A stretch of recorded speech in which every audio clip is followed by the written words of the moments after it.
All right, thank you very much. All right, let's see. We do have a few people on this morning. We're actually now 12 o'clock. It's the afternoon. Hope you guys are all having a great day today. I'm going to be your host today. Since I'm on my own, I want you to know it will be a little more difficult for me to hear your questions and monitor the chat room at the same time, so I may not be getting all of that. But if you have questions, start getting yourself ready to raise your hand. Remember how you do that is go to the participant screen, and then you can click on raise my hand. All right, so today both Carol and Bill have taken the day off, and today it's me. So hopefully I'll be able to field any questions that you have today, and if I'm not, I'll tell you, not my area, and you might have to save that for the next time. All right, so let me go to the participant screen and let's see. I already got some hands up. You guys are quick. Now, I am the host for the platform today, and I will try to mute if something is not happening right. But since you realize that's probably more Bill's expertise than mine, I ask you to please stay in mute during the time you're not talking so that we can all give attention and hear the person who is talking. Normally, I stay muted pretty much all the time, but today I can't do that. So we might hear some noise from my security force. I'll try to keep them in tow. All right, so let's start with Gloria. I'm going to get some glasses here quick. Let me reach my glasses so I can see. Gloria, are you on there? Yeah, I'm here. All right, Gloria. Too. Okay. It's your turn. I don't know what your area, I'm relatively new to Bill's group, and so I don't know what your area of expertise is, but I'll ask my question anyway. Go right ahead. To do with that, I have a huge database of trust and probate attorneys. I've got about 500 or 600 of them. And I want to try to market to them, and I wondered if you might have some tips or ideas of what I might do with that. Well, you know, there are a lot of different channels you can use to reach out to them. In person may or may not be timing of right now. That's the best. You could be emailing them. You could be mailing postcards to them. Those are probably two ways to get some visibility with them. If you've got a database, then I assume you know exactly who either the attorney is that you want to reach out to. Are these estate planning attorneys or just all kinds? Okay. Yes, probate and estate planning. And I do have their name, I have their email. Of course, getting through to them past the gatekeeper is forget about calling them. Right. You know, although, you know, you could certainly try that channel, but emailing is going to be your least cost. And I would say that in the communication, when you reach out to them, let's not make it all about you. No. Let's make it about them, their business, and what it is that you understand is important to them and their clients. And it's important, I think, to know and use the lingo that we all know and love in estate planning world, so that you sound competent and as trying to make yourself equal to the team. So you're not really an outsider. You know exactly what they're doing. You know the kind of documents that are involved and the notarizations that are happening. Right. Okay. Yeah, sounds good. Also have another database, which is these banks. They're the banks that do the, I guess you would call them trust banks, or I don't know if that would be a viable source or not. Kind of the same as attorneys, but they do, let's see. Well, are the banks the administrators? Are these banks who are administering trusts? Yes, they're the kind of banks that do trusts. You know, in other words, they have in other words, they become like an executor for a trust or that sort of a thing. Right. So they're administering it. So there isn't much for you there because the trust already exists. They're either acting as a fiduciary or the administrator to the trust to make sure things are happening per the trust instructions. Okay. I think who you want to talk with are the preparation of the trust, because that's where all the notarizations are. Yeah, that's where the attorney comes in. Yeah. Right. Okay. Sounds cool. Very good. Thank you very much. You're welcome, Gloria. Thanks for asking your question. No problem. Okay. So we're going to change out from Gloria to Esmeralda. Esmeralda, if you have your hand up, unmute yourself. Hi, Laura. Hi, Esmeralda. So glad to be here. I'm fairly new notary, but I have a question about California approved IDs, specifically group number 2. I had a lady come to me who had a passport issued by Mexico and a consular identification ID card. And I was noticing in these documents, there's no physical description. And I know there has to be a photograph and a physical description. So my question is sex considered a physical description? Because that was on the Mexican passport. Oh, I can't hear you. All right, so let me answer this for you. First of all, the U.S. passport does not have a physical description, and it's not required by law in the state of California anyways. It is acceptable, period. There are no requirements other than it's valid or issued in the last 5 years. With foreign passports, it does have to have all 4 elements, and yes, gender is considered a physical description, and that would make it acceptable. Okay, that's what I was thinking. I would just want to make sure for future notarizations. I know a lot of people where I live have those 2 types of IDs from Mexico. So I just want to make sure. Yes. Esmeralda, that was the Mexican passport. Did you mention the consular ID? That as well, but that did not have gender listed. Okay, but that's not even on our list. Okay, the consular identification document? Yeah, it's not on our list of approved IDs in California. I'm looking at my NNA state, the list of acceptable IDs, and it's listed in group number 2. A consular ID is acceptable if it has all 4 elements, but the ones from Mexico don't have all 4 elements, so they're not acceptable. So that one is not acceptable, but the passport did list gender, and so that is acceptable. Yes. Okay. Good. Just wanted to verify that information. That clears it up. Thank you. All right. You're great. Thanks. Okay, Neil. Are you there, Neil?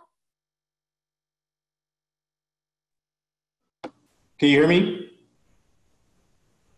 Hello? Yes, I hear you, Neil. I'm sorry, I had some noise and I muted myself. Okay. Neil, go ahead and ask your question. Okay. Well, of course, I'm new to the industry, and I just wanted to get your take on a couple of things. The first one is when it comes to when you're doing loan signings, how important is the order of the documents? Are you supposed to send them back the same way you got them, or can you elaborate on that? Yeah, I would say the preference is for them to get them back in the same order that they came to you.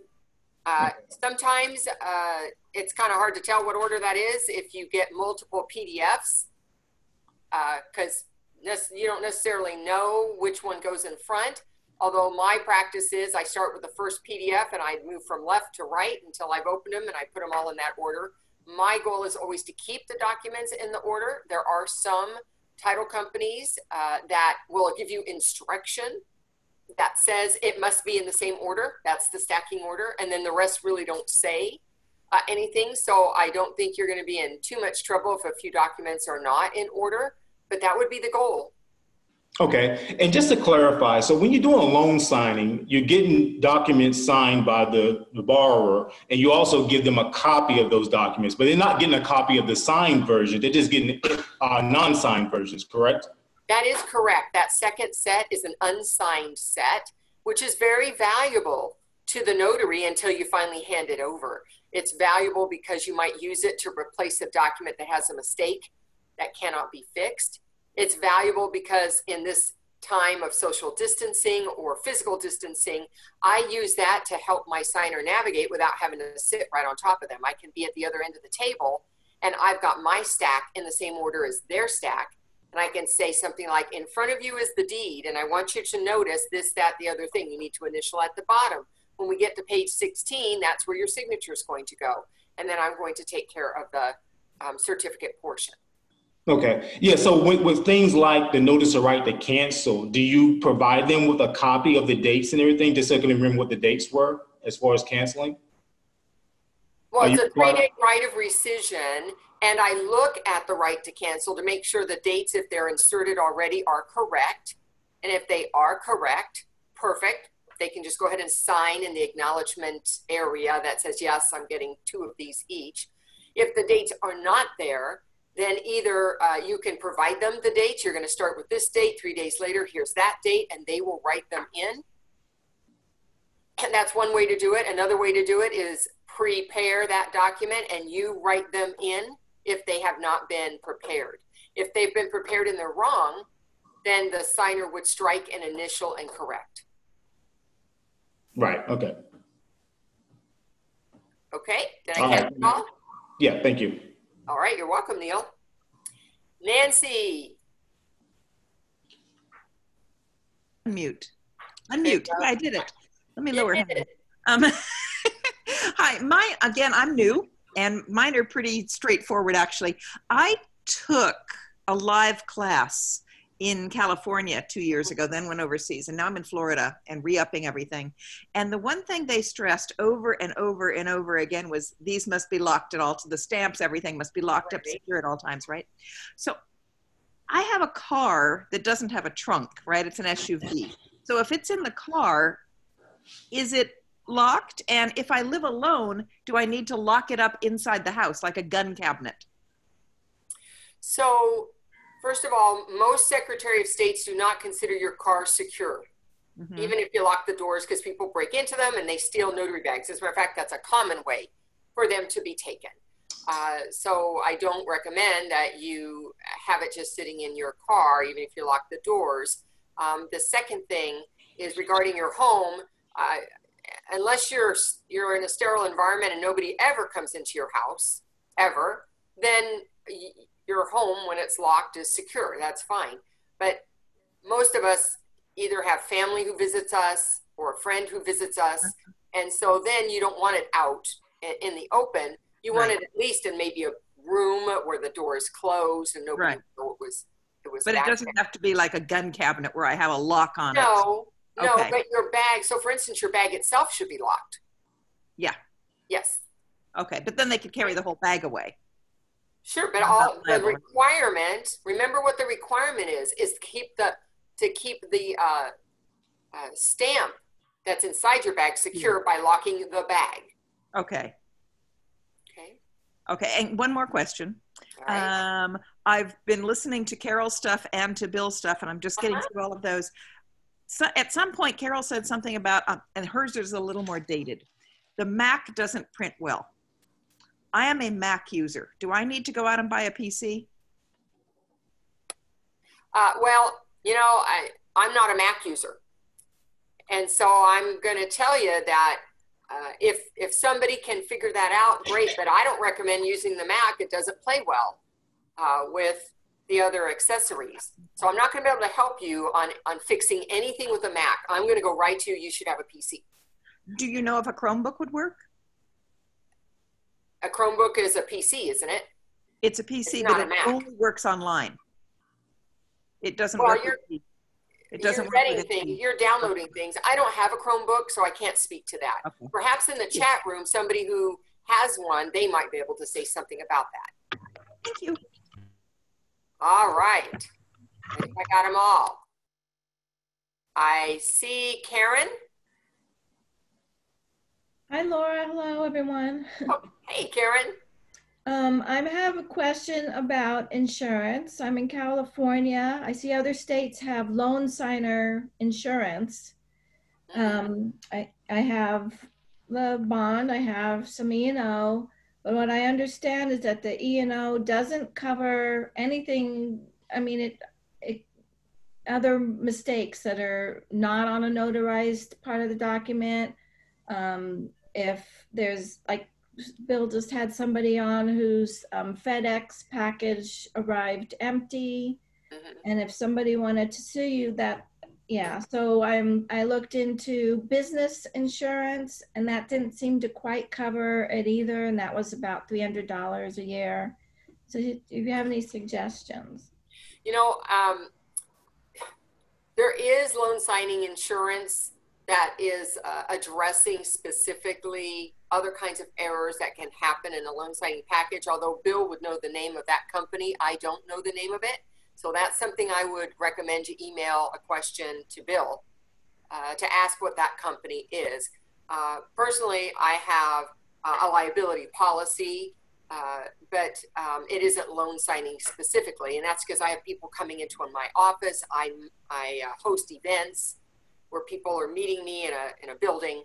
So I can't take chances with that. I'm more concerned about somebody tripping and breaking something when they're in my environment. Well, that would be another thing. I'm concerned that I might break something in their environment. So what would I need to cover me there? Or somebody told me they carry mace in case a dog attacks them. And that sounds, I hadn't really thought about that, but it's like if you hurt their dog, I'm not planning to, but yeah. Okay, so it can happen though, I guess. First of all, I'm just gonna pull down some of these comments to see if anything's coming up here about the Chromebook. All right, first of all, you can just keep buying insurance and just spend every dime you make on insurance. I'm just not pro insurance. I get what I need. I have the 100,000 E&O. I have a liability policy in case somebody falls and breaks their leg when they're with me. And I have the bond that's required. And I just feel that the more insurance I carry, then the bigger target I have. And, you know, if you're good at what you do, your responsibilities are, you know, limited to the work that you're doing. So if you're careful and you do what you're supposed to do and you're competent, you shouldn't need all that other insurance. That's my personal opinion. I'm not an insurance agent, so I can't recommend, you know, that you have all these different policies. But I can tell you, I've been doing it for 16 years.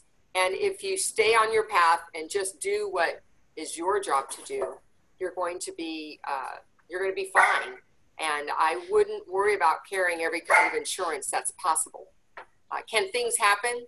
Things can happen, certainly. I'm not saying they can't, but we can't spend our time focused on what could be going wrong. Thanks. Okay, all right. I cannot see, let's see. There we go. The next person. I don't know, this laptop's making me crazy. Okay, so after Karen, I see Dana. Dana, are you still there waiting with your hand? I am. I am, Laura. Hey, thanks for doing this for me. I've got a really stupid question, and the reason I'm throwing it out here is because I cannot get anybody at the motor vehicle department to answer the phone. I don't know if they're just not open yet because of the virus issue or what, but it seems like all of a sudden we've had a rash of auto sales in my neighborhood, and through my advertisements, people have found me. My question is, in Arizona, and I don't know if this pertains to all the states, I don't remember it being that way in California, but in Arizona, when you sell a car, on the back of the actual title certificate, it has to be notarized. My question is, and this also goes for the title transfer document, okay, two separate documents. They both need to be notarized. On the auto certificate, the notarization line falls below the seller's signature, but above the buyer's signature. And on the title transfer document, the notarization line falls below both the buyer and the seller's signature. So my question is, whose signature am I actually notarizing if it's not just the seller? So you know what? It's not my decision. That's not a notary's job to know whose signature is being notarized. That is the signer, the presenter. And if they don't know, then they need to be finding out, and they can contact the DMV or BMV or whatever they call it in their state. But it's not my job to know who it is. I mean, personally, I think it's the seller, but it really doesn't matter what my personal opinion is. What matters is what does the regulating agency want? And that's not my job to know. Yeah. Okay. I figured it was probably something I was going to have to get the motor vehicle department to clarify for me, because like I said, it's different on each of the documents. I usually kind of fall, when I look at those things, I look at where the notarization line falls. And if the seller's signature falls above, then it's their signature I'm notarizing. But on the title transfer, if it falls below both of the signatures, it's both of the signatures I'm notarizing. I just want to make sure I make the entries properly in my book. Well, and you know, I understand where you're coming from, but I also want it to be clear that that seems reasonable, but it doesn't mean it's right. Right? Just because I think that's reasonable doesn't mean I'm correct. Who's correct? The receiving agency. They're always the one that's correct. So even though it seemed like that was the right thing to do, which it seems to me that makes sense, it doesn't mean that I'm doing the right thing. And the right thing is to make sure that my customer gets the job done right the first time. So we need to know for sure from the receiving agency what it's supposed to be. Okay. Hopefully they'll open up soon and start answering their phone again. That would be nice. All right. Thank you. All right. You're welcome. All right. Danny. Hi, Laura. Hey. Hi. How you doing from sunny good. Whittier, California? My stomping grounds. I grew up there. Same here.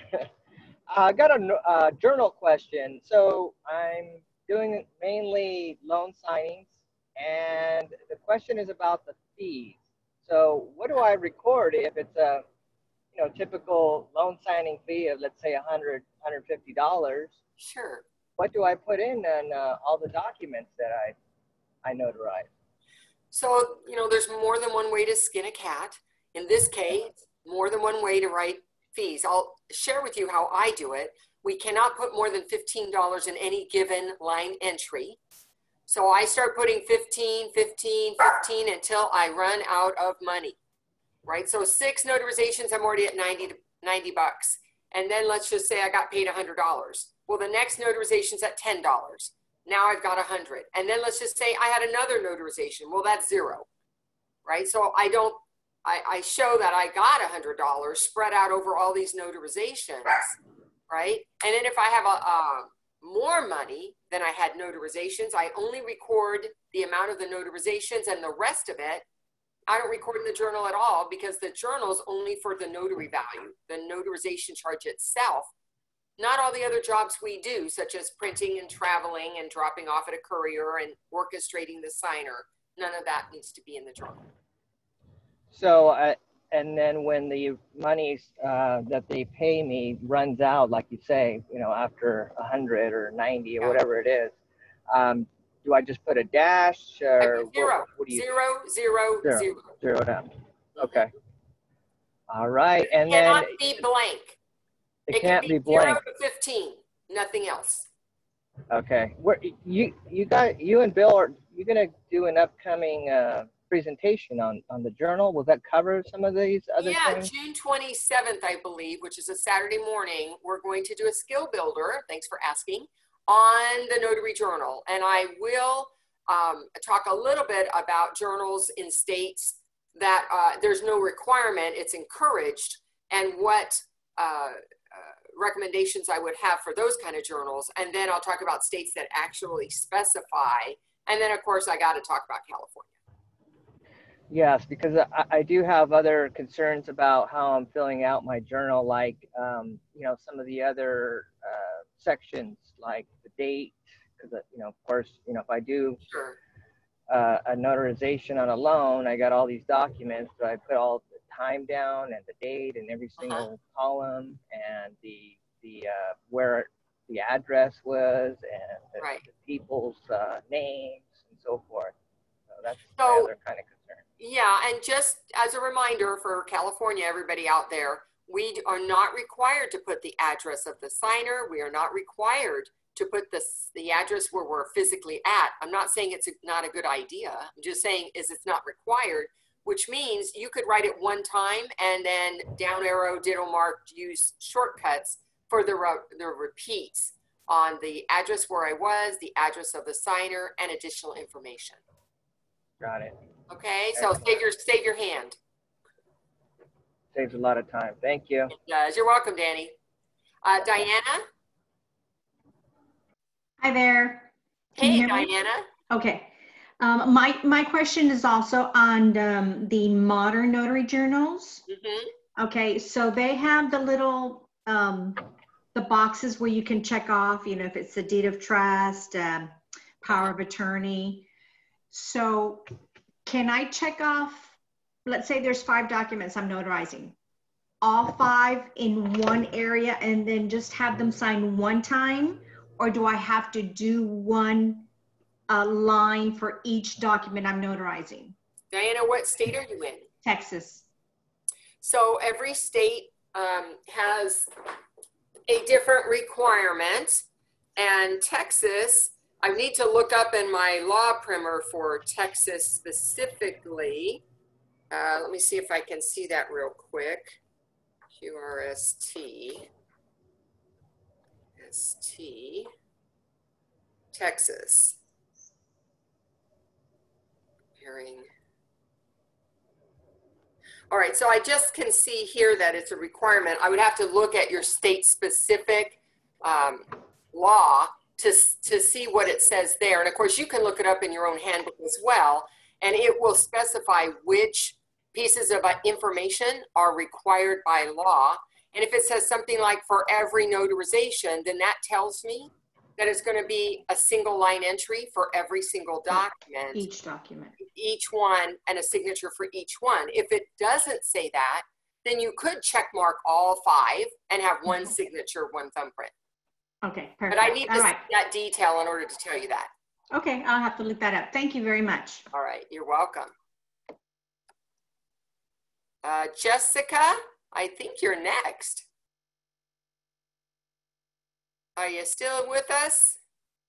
You might have to unmute yourself. Yes, I'm here. Hi. Jessica, hi. All right. I have 2 questions actually. I am a new notary, Notary Pro graduate, and I got my background check from Crime Check, not NNA. And I'm starting to see that a lot of signing companies really doesn't necessarily like that. And I've only got 2 signings since I actually started within the past 45 days. Right. So do you suggest that I get an NNA background check and spend the same amount of money over again? Well, I do if you want to get a lot more work, because it is the recognized nationally.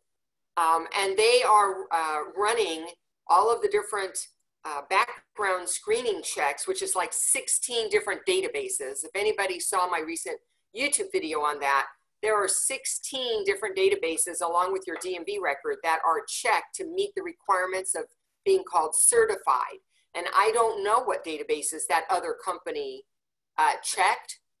And so they may not be recognized the way the NNA is. So it's $65. You're going to have to take their test and do the background screen with them. And then you'll have a nationally recognized background screen, and it's a twofer because now you'll have NNA certification besides the, was it Notary to Pro?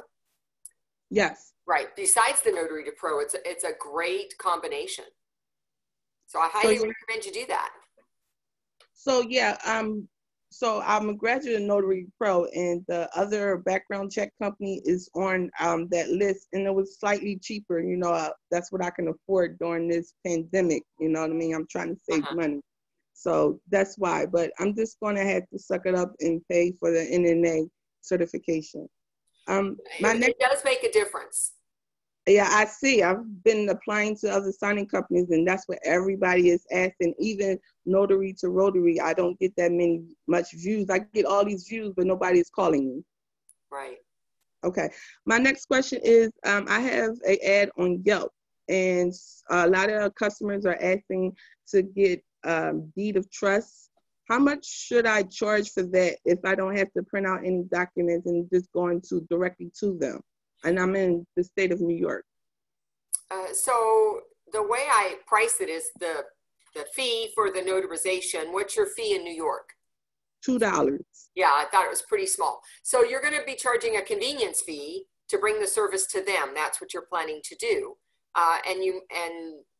You might want to check other mobile notaries in your area. You know, go on to Yelp or go on to Google and see what other notaries are doing out there so that you're sure to be competitive. I could tell you what I charge out here, but that doesn't mean that'll work for you in New York. Okay, great.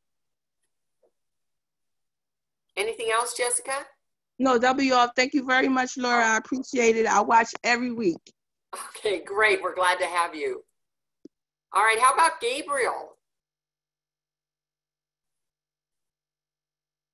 Gabriel? There you Hello, go. Laura. Can you hear me? I hear you now. Oh, Laura, I want to thank you because I'm a LBP student, and I want to thank you because every time that I ask you a question, you reply to me. So I want to thank you. And also just to give my testimony because I'm very shy, but I took your course, your LBP, and I know you're adding more videos, but I want you to know, and also Bill, that I'm focusing only doing January notary work, and I've been getting a lot of work all the time since I started almost 2 months ago. So there's a lot of money to be made in January notary work. So I just want to thank you. Gabriel, I'm so happy to hear that. Thank you for sharing that. I am, right there with you. General work is what keeps me going, and NSA work for me is filling the gaps. So I'm the opposite of what most are. The thing that I like is, for example, this morning I did a notary work for $55 and it took me like 10 minutes. So I just want to thank you and Bill, because you encouraged me to do it, and I'm just focusing on January notary work. So thank you so much. You are welcome, and thanks for sharing that with everybody. And by the way, if anybody doesn't know what LBP is, that's Laura Biewer Presents. It's the video series for general work and expertise in specialty environments or specialty documents. And that's what Gabriel's talking about. And if you're interested in that, you can go to coachmelaura.com and go to products, and you'll find it right there. All right. Thank you, Gabriel. Yessenia? Are you with us? Just need to unmute yourself. Yes, I'm here. Excellent. Oh my God. Buenas tardes. Good afternoon, everybody. Okay, so I hopped in late, so I apologize if this happens to be a repeat, okay? Okay. So my question is, has anybody, especially you, have heard of Nationwide Notary Registry? Is it nationwide? Yes, Nationwide Notary Registry, and also Hire Notary. Yes, I've heard of both. Don't recommend either. Do not. Great. No, I didn't want to. Either one. Okay, I wanted to block them, but I decided I'd ask you guys because you know more of these than I do before I started blocking them. Yeah, I'm not going to tell you they're a scam, but what I'm going to tell you is I think you're going to pay the money and you're not going to get anything from it. Okay, perfect. Okay. Thank you. Appreciate it. That was it. All right. Thanks for checking in with us. All right. Let's see. Who's the Lotus House? It's your turn. Hi. Good afternoon, everybody, or good morning, I guess, depending where in the country you are, maybe.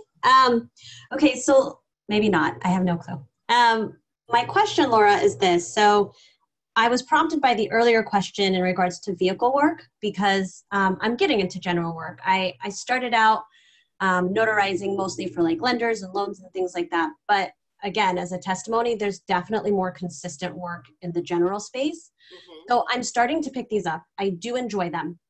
Only issue I'm having is one client that I picked up, they're asking that I do thumbprints. So they have this like facial recognition software that apparently my understanding from the company is that they get money on the back end from consumers.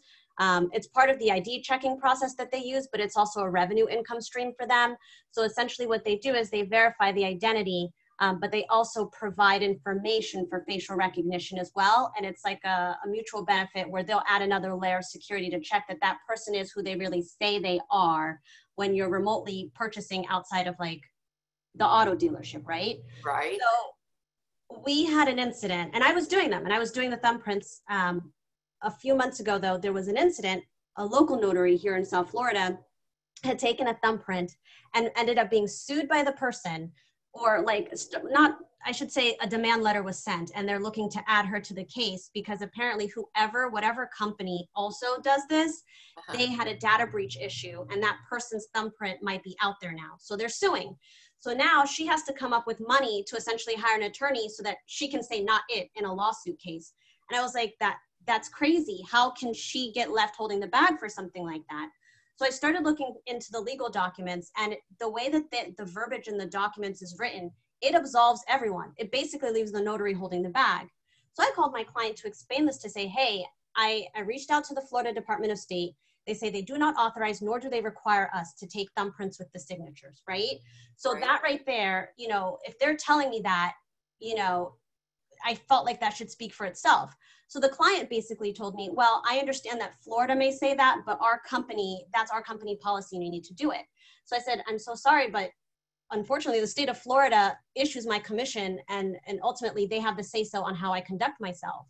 So they just really weren't pleased. And I think it's coming to a head, kind of to a point where I may just have to break ties, but it sucks because it is a good revenue stream, but I also think it's important to do the right thing. And I just feel like if I'm taking the liability here and my state is telling me that that's not something very clearly saying does not authorize nor require, I feel like if I find myself in my friend's situation, I mean, I don't know what the right course of action is to do. Maybe I'm making more than it is because they're telling me that other companies, notary companies they're working with, have no problem getting the thumbprints. So am I crazy, I guess, essentially is my question. So the one detail I want to make sure I understand clearly, because I do the auto signings for remote and I collect thumbprints. Of course, we collect thumbprints anyways in California for certain documents, but not car documents. They're not required for that, but I do them anyways. And so I guess what I'm saying is that my understanding is where the thumbprint they're asking for is to be on the document, probably the affidavit of identity or whatever they're, yes, right? So that's the one, that's where it is. So to me, that's part of the assignment. That's not to do with the Secretary of State, because I would be thinking it's the journal. You don't have to get it in the journal. That's fine, because you're not even required to have a journal in Florida. So don't get it in your journal, which you maintain possession of, but it doesn't mean that there's a problem with the document getting a thumbprint. Got it. So I guess what I'm so nervous about is that a friend of mine has now had people try to sue her or name her in a lawsuit. Let me be more clear. So apparently they sent her a demand letter to let her know that they would like her to make some sort of resolution or to pay out for this from her liability insurance. And if that's not something she's interested in doing, it'll be escalated to like her name being listed in the complaint. So, but Yessenia, isn't on that affidavit of identity, it's notarized? Yes. It's a notarized document. Why wouldn't she reach out to her E&O company? So that's what I guess that's where I'm confused about. Why would a lawyer try to call her and essentially send her a demand letter to put her in a lawsuit for notarizing something with a thumbprint? But it's happening to her. Of course they are. Are you kidding? It's their job to look out for their client, and that means they're going to look for everybody possible. Every single person who had something to do with it. It doesn't mean that they have any liability at all. True. So I just feel like it's a little bit of an over response. If you're feeling uncomfortable, don't collect it in the journal because you maintain that. But I think that is part of the assignment, is to collect a thumbprint. That's their requirement. And that has nothing to do with the Secretary of State. Okay. Even though I explained the same thing to my Secretary of State, and the person that I spoke with who picked up the phone said, you know, we don't even require you guys to have a journal. And right, but that's the journal. You're talking about we're not. Document. Right. Sorry, I know I don't want to be confusing. So we're only talking about the document. And when I called, they told me, even on the document, we don't authorize nor do we require you to do that. But that's not required in any of the 50 states. It's a document requirement.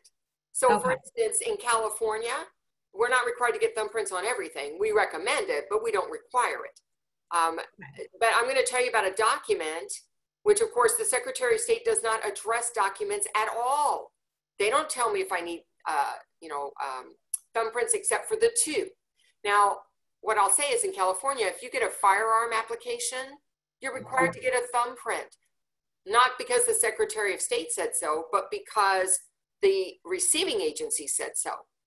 I have to get a thumbprint from that person for a firearm application. So there's other documents that are going to be like this, where the receiving agency is saying, hey, you need to get this. Okay. So I guess worst case scenario, and I don't know if you know this, but I just want to pick your brain. If I find myself in my friend's situation, she had to cough up almost $3 grand to essentially hire an attorney to say not it, so that she didn't get listed in the lawsuit. And I was like, that's insane. You know, like who wants to spend money on frivolous lawsuits? I'm going to go back to, that's why I have E&O insurance. Okay. That's what they're about. It was a notarized document. Okay. So I don't know why she didn't do that. I can't speak to that, but, and I do those documents all the time. I don't have an issue with doing that. Okay. So basically don't freak out. Yeah, that's what I'm telling you. Don't freak out. Okay. Thank you. You're welcome. All right. Who was after that? Sharon? Thank you for waiting, Sharon. Unmute yourself. Hi. Okay. Hello. I just wanted to backtrack. Someone else asked you earlier about showing the amount for each notarization in their journal. So if I was paid $150, let's say, for signing, or I haven't been paid yet, but will be, I'm Sharon, Sharon, can you first tell me your state? Oh, California, sorry. Thank you. Okay. Okay. Yeah, so California. And so I listed every document that I notarized, and I put $15 for each document. But like you said, the other fees on top of that, you know, the total number of notarizations didn't equal $150, but you know, all the other fees that go into it. So what exactly am I supposed to list aside from that $15 for the documents that were notarized? Nothing.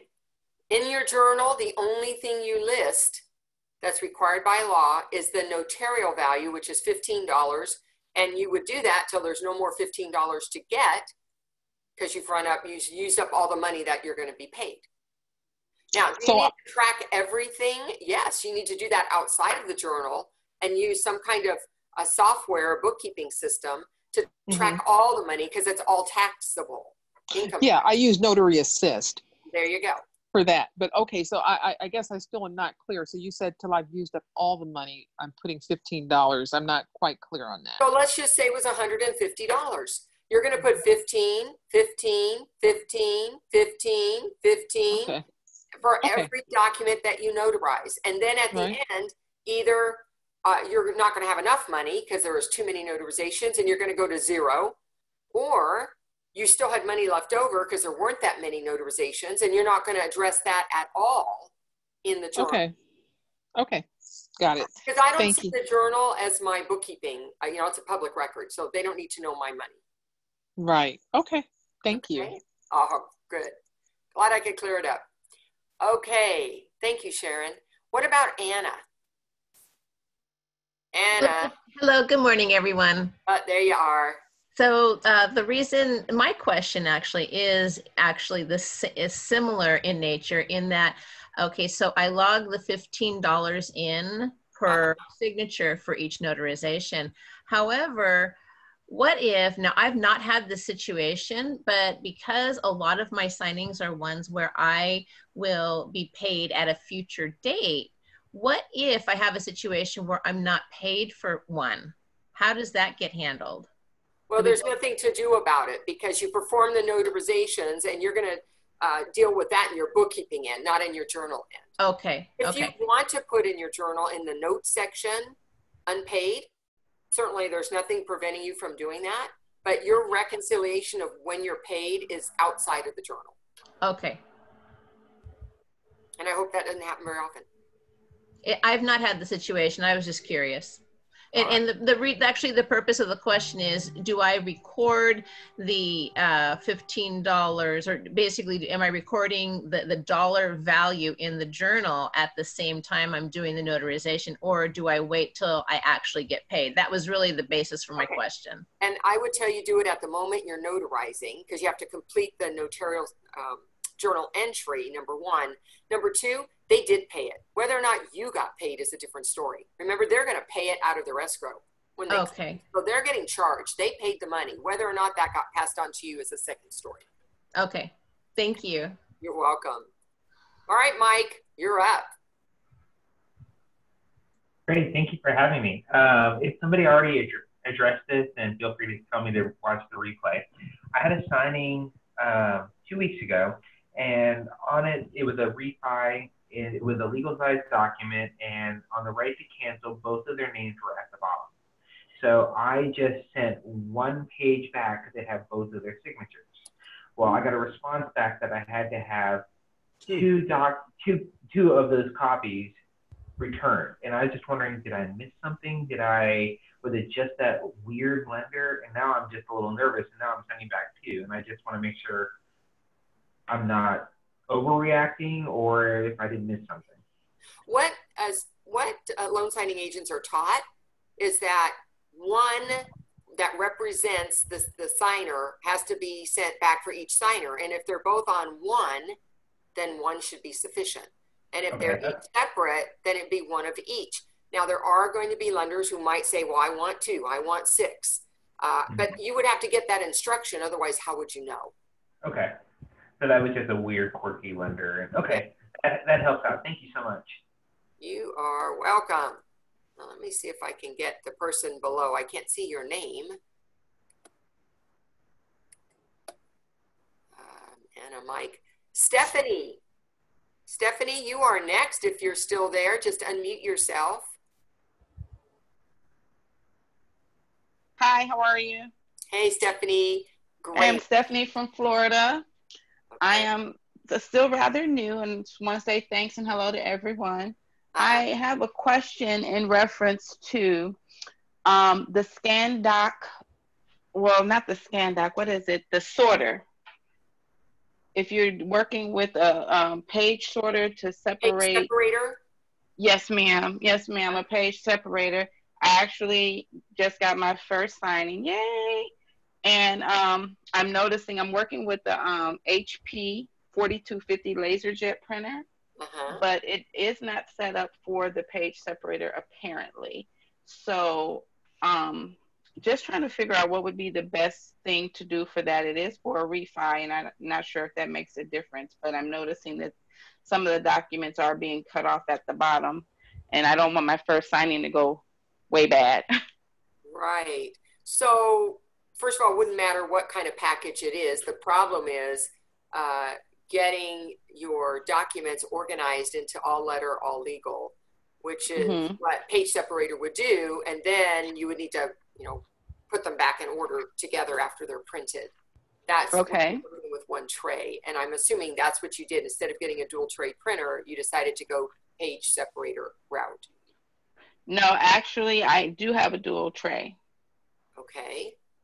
And I'm not sure if there's a specific thing that I need to do to set it up with my computer that will allow it to read it. It's just, like I said, some of the pages, as I'm looking at it, are being cut off, and I have no idea why. So a couple ideas. One is check your driver, that you have the correct driver on there for the printer. The other one is when you go to print, there's a dialog box, and one of the options should be select by PDF size. If you're not getting that, okay, you have to check that. That way it knows, oh, I'm supposed to recognize which size it is. So that'd be another suggestion, is check for that. And if it's not there, then you might need to get support for that printer to have them tell you how to get it to work with your printer, with your computer, so that it recognizes it has that option. Not a problem. And I have one last question. I appreciate that because that makes all the sense in the world. The other question is, I know that you mentioned that you do a lot of work, like going to the prisons and hospitals. What would you recommend to be one of the better advertisements, I guess, to get your name out there when speaking hospitals or medical facilities? For them as well as the prisons. So the prison, first of all, I did a video on each one of those. That's in the LBP. Did you have a chance to get to that? So, haven't gotten there yet. It's a lot to learn. I have an hour training on each one of those. And I talk about what kind of documents and how I get the work in those. Okay. So that would be my first recommendation is, of course, you'll have that information and you can watch it over and over again. You can make notes on it. And it's much more thorough than what I could be here on this call. But I'll tell you. You don't even have to explain. Okay. One of my biggest successes has been when I don't go to those places to ask for work. Rather, I go there and say, I'd like to offer solutions. And the solution I offer is to help them have successful notarizations in their environment. And the reason they don't is because social workers and nurses are miscommunicating what the notary will do, what the notary will bring, and what the patient needs in order for a notarization to take place. And when we can clarify for their staff what is needed for a successful notarization, then before I even get there, there's a good chance we'll be able to take care of it. And of course, patient experience is a really big deal in hospitals, and they're surveying people after they leave. And so we're seen as an extension of their staff when we come in. And if we come in and we're like, I can't do anything for you, not good experience. So one of the things I recommend is to try to get in as a person who can provide continuing education. It doesn't have to be formal CEUs, but somebody who could go to a staff meeting or even do it virtually, hold a class on the appropriate requirements for that. I have a download for that type of class to teach, and it's on my website at coachmelaura.com. You can download it. I think it's off the resources page. Okay, great. An example that you can brand for yourself. Okay, great. Thank you so much. Mm-hmm. So Stephanie, who is after Stephanie?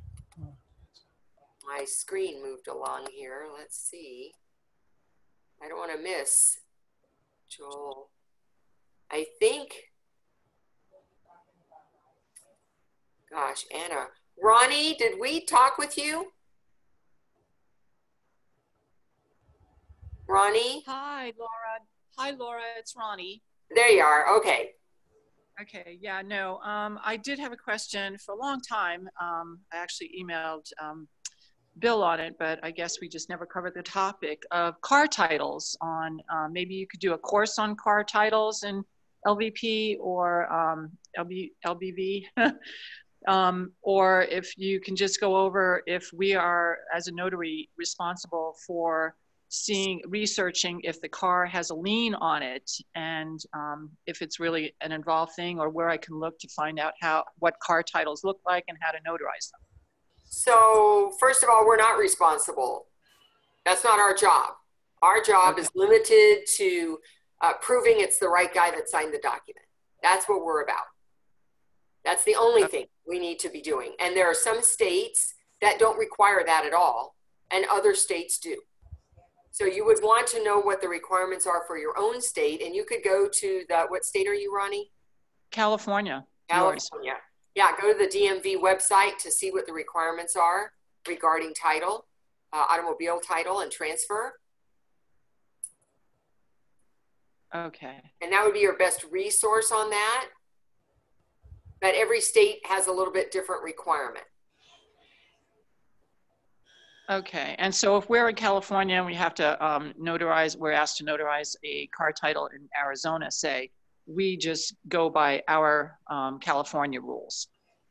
Well, yeah, you're performing the notarization in California, so you're going with California requirements. If the signer's bringing you an Arizona title and they're telling you, this is what I need notarized, I need this, then we're going to go with what they tell us. Oh, I need the seller signature notarized, or I just need the buyer's signature notarized. Whatever they tell us is then our job is to carry it out, not to decide who's the right signer. Okay, very good. Thank you so much. All right, you're welcome. Ronnie, let me see. I'm having a hard time getting my computer to move down to the next name without going too far. Sharon, Anna, Ronnie, Joel? Hey, I'm Joel. I'm from Arizona, and I had two quick questions. One, when are you noting when should I get in the habit of noting in the journal what I'm notarizing? Because I figured out I could get in trouble if I don't note it, and I'm having to go back and go through my docs and note it. And I'm not in the habit of doing it, so what would you recommend on that?